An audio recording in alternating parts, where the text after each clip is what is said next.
In 1947, when Pakistan came into existence, it inherited something it never asked for: a legal and cultural framework around sex, marriage, and the body that had been shaped not by its own people, but by British colonial administrators sitting thousands of miles away in London. Section 377, the law that criminalized unnatural offenses, had been written by the British in 1860 for colonial India, and Pakistan simply kept it on the books after independence, almost without debate. But here is the strange part. The same colonial rulers who imposed this rigid Victorian morality were governing a region that, centuries earlier, had produced the Kama Sutra, the erotic temple carvings of Khajuraho, and a Mughal court culture where poetry about desire was considered high art, not sin. So how did a civilization with such an open literary and artistic relationship with sexuality end up inheriting laws written by uptight Victorian lawmakers who had never even visited the subcontinent? That contradiction, inherited shame layered on top of indigenous openness, is the thread that runs through the entire 80-year story you're about to hear. And by the end of this video, you'll understand exactly why Pakistan's relationship with sex today looks nothing like what most people assume from the outside. Before we even get to 1947, it's worth understanding what the subcontinent's relationship with sexuality actually looked like before colonization reshaped it. Because almost nobody talks about this part, and it completely changes how you understand everything that came after. Pre-colonial South Asia, including the regions that would become Pakistan, had a genuinely complex and often surprisingly open relationship with sex and desire. Mughal court poetry, written in Persian and later Urdu, was filled with sensual imagery of longing, the body, and desire, often addressed to beloveds of ambiguous or fluid gender. And this poetic tradition was not fringe. It was mainstream elite culture, recited in royal courts and taught to children as literature. The Khwaja Sirah community, far from being a modern import, held recognized ceremonial roles in Mughal courts, some rising to positions of genuine political influence as court attendants and even administrators. Sufi shrines across Punjab and Sindh, still active today, developed devotional practices around love and union with the divine that borrowed heavily from romantic and even erotic metaphor. None of this means pre-colonial South Asia was some kind of sexual utopia. Patriarchy, caste, and rigid family control over marriage were all firmly in place. But it means the deep moral panic around any public discussion of sex that later generations of Pakistanis would grow up with was not an ancient, unbroken tradition. It was, in large part, a Victorian import, layered on top of a much older and more complicated culture, and that imported anxiety is precisely what the newly formed state of Pakistan inherited in 1947, along with its borders, its bureaucracy, and its legal code. In the first 3 decades after independence, from 1947 to the late 1970s, Pakistan's approach to sexuality was best described as quiet tolerance. It wasn't liberal in the Western sense, but it also wasn't the heavily policed, ideologically charged environment that would come later. Urdu literature in this period was surprisingly frank. Writers like Sadat Hasan Manto, who died just before independence but whose work remained hugely influential in the new state, wrote unflinchingly about prostitution, partition-era sexual violence, and desire, and while his stories triggered obscenity trials, they were also widely read and respected. Lollywood, Pakistan's film industry based in Lahore, was producing romantic dramas with dance sequences and suggestive lyrics that would be almost unthinkable on state television just a decade later. Women in urban centers like Karachi and Lahore wore sleeveless blouses and saris without much controversy. Nightclubs operated in major cities, and Pakistan even had a legal red light district in Lahore's Hira Mandi that operated with a kind of open secrecy everyone acknowledged but rarely discussed. This was not sexual liberation as we'd define it today, but it was a society where sexuality existed in public life rather than being driven entirely underground. Even Pakistan's early state institutions reflected this relatively relaxed atmosphere. Medical colleges taught reproductive health without the intense controversy that would surround the subject decades later. Family planning campaigns launched in the 1960s under President Ayub Khan used surprisingly direct public messaging about contraception. And Pakistan was, for a period, held up internationally as a relatively progressive example of a Muslim-majority country modernizing its approach to family life and public health. This is a detail almost entirely missing from how people imagine Pakistan today, and it's crucial context for understanding just how dramatic a reversal was about to happen. And then, in 1977, everything changed almost overnight. And the man responsible for that change would reshape Pakistani sexuality so completely that its effects are still being felt on dating apps and WhatsApp groups nearly 50 years later. General Zia-ul-Haq seized power in a military coup in July 1977, and within 2 years, he had launched what he called the Islamization of Pakistan, a sweeping legal and cultural project that fundamentally rewrote how the state related to sex, gender, and the body.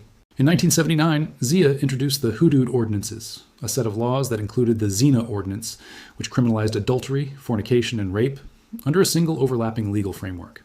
The catastrophic flaw in this law, one that human rights organizations would spend the next 3 decades trying to fix, was that a rape victim who couldn't produce 4 adult male Muslim witnesses to the act, an almost impossible standard, could actually be prosecuted for adultery herself because her accusation was treated as a confession of extramarital sex. Thousands of women were imprisoned under this law over the following decades, most of them rape survivors who had come forward seeking justice and instead found themselves behind bars.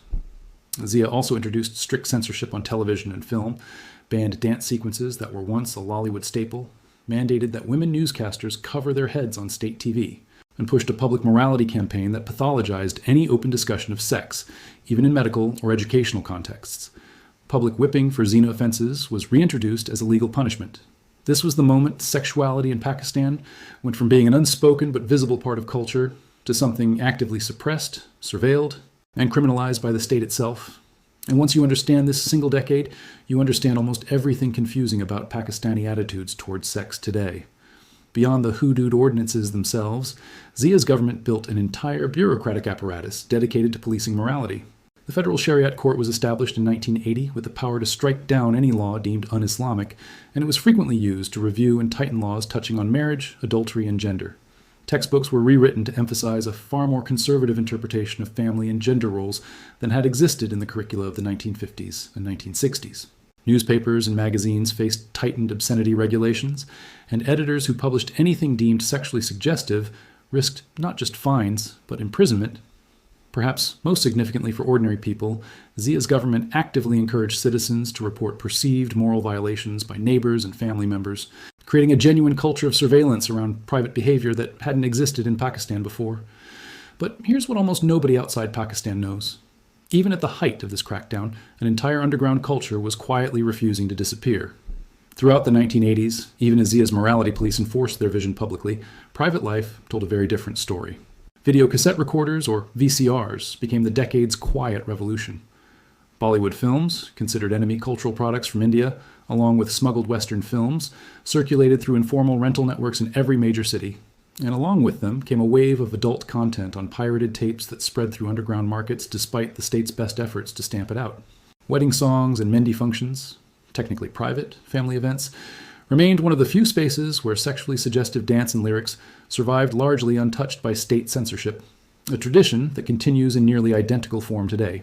Meanwhile, the transgender and intersex community in Pakistan, known as Khwaja Sira, maintained a centuries-old subculture with its own internal hierarchy, rituals, and economic role in blessing newborns and newlyweds, operating in a strange space of being simultaneously marginalized by mainstream society and yet culturally tolerated in a way that predates the modern Western concept of transgender identity by hundreds of years. This layered reality, strict public morality existing alongside a thriving private and underground sexual culture, became the defining pattern of Pakistani society. And it's a pattern that, as you'll see in a moment, would repeat itself again and again as new technology arrived. When Zia died in a plane crash in 1988, Pakistan entered a period of democratic transition, and Benazir Bhutto became the first woman to lead a Muslim-majority nation as prime minister. Her rise was itself a quiet statement about gender in Pakistani public life, even though her government made only limited changes to Zia's morality laws due to the political risk involved.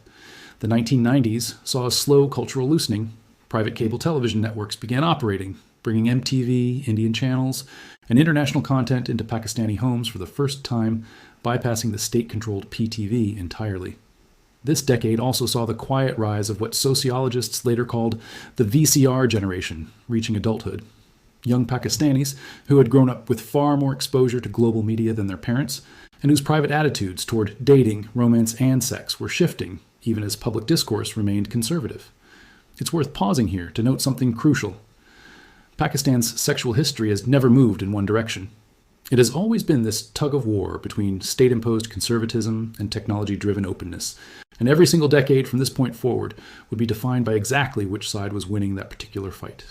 And in the 2000s, one invention would tip that balance more dramatically than anything before it. General Pervez Musharraf's rule from 1999 to 2008 brought what many called enlightened moderation, a deliberate softening of the Zia-era morality regime. In 2006, under significant pressure from women's rights groups, Musharraf's government passed the Women's Protection Act, which moved rape out of the Hudud Ordinance's Islamic criminal framework and back into the regular Pakistan Penal Code, finally removing the legal trap that had imprisoned rape survivors for adultery. This was one of the most consequential legal reforms in Pakistan's sexual history, and it took nearly 30 years to achieve. At the same time, private television exploded. Dozens of new channels launched, showing romantic dramas with far more emotional and physical intimacy than had ever aired before. And Pakistani pop music videos began featuring content that would have caused a national scandal a decade earlier. But the real seismic shift of this era wasn't television at all. It was the arrival of broadband internet, and a few years later, the smartphone. And this single piece of technology would do more to reshape private Pakistani sexuality in 15 years than any law, film, or television show had managed to do in the previous 60. Because once young Pakistanis had a device in their pocket that connected them privately to the entire world, no amount of state censorship could put that back in the box. It's also worth noting how gendered this entire technological shift was. Young Pakistani men, historically freer to move through public space unsupervised, had been the primary users of internet cafes in the early 2000s, giving them a head start in accessing global information and entertainment. But as smartphones became cheaper and more common through the 2010s, young Pakistani women, many of whom faced far tighter restrictions on physically leaving the house, gained something they had never had before: a private, portable window to the outside world that didn't require permission to walk out the door. Researchers studying digital access in South Asia repeatedly pointed to this as one of the most quietly transformative shifts in Pakistani social life, because it meant that for the first time, young women could access information about their own bodies, health, and relationships without a family member standing over their shoulder. This shift didn't happen without resistance. Family surveillance simply moved from the street to the smartphone itself, with phone checking by parents and partners becoming its own widely discussed cultural phenomenon. By the 2010s, internet penetration in Pakistan had grown explosively, and with it came a genuinely unprecedented shift. For the first time in the country's history, young people had private, unsupervised access to information, entertainment, and each other, completely outside the reach of family, mosque, or state television censors.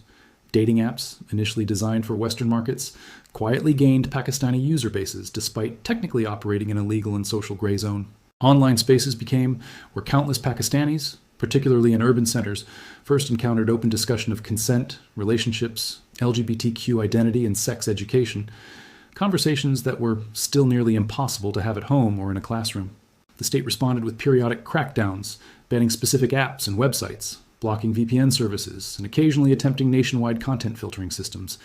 But each ban was met almost immediately by workarounds, and Pakistan's internet-savvy youth simply adapted faster than regulators could keep up. This is the era where Pakistan's sexual double life became most visible to outside observers. A country that officially banned adult content at the internet service provider level was, according to multiple international traffic studies during this decade, among the highest per capita consumers of that same content in the world. That single statistic captures the entire contradiction of modern Pakistani sexuality better than almost anything else, and it's exactly the kind of paradox that brings us to one of the most surprising legal breakthroughs in the country's entire history.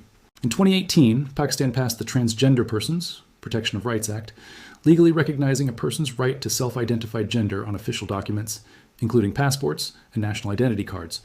This made Pakistan, on paper, one of the more progressive countries in the world on this specific legal question, ahead of many Western nations at the time, and it drew directly on the centuries-old cultural recognition of the Khwaja Sirat community discussed earlier.